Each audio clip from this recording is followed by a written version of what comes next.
तो गाइस इस वाली वीडियो में आपको बताने वाला हूँ आप किस तरह से जो एआई कार्टून वाला इफेक्ट है वो एक तो इफेक्ट के जरिए आप यूज़ कर सकते हो अपनी पिक्चर्स के ऊपर, दूसरा टेम्पलेट के जरिए। तो इफेक्ट के जरिए मैंने लास्ट वीडियो में बता दिया था, वो आप उस तरह से बना सकते हो। अगर जिसने नहीं देखी तो वो वीडियो आप देख सकते हो, चैनल के ऊपर पड़ी हुई है। उसके बाद भी हम यहाँ पर टेम्पलेट के जरिए बनाने वाले हैं।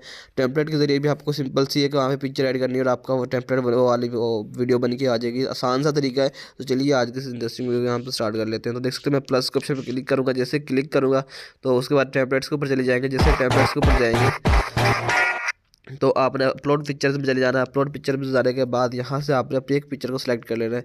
तो जैसे मैं यहाँ से अपनी एक पिक्चर को सिलेक्ट कर लेता हूँ, इस वाली को कर लेता हूँ और ओके करूँगा तो यहाँ पे वो देख सकते हो एडिंग होना स्टार्ट होगी। तो ये उस पर ऐड होकर आ जाएगी।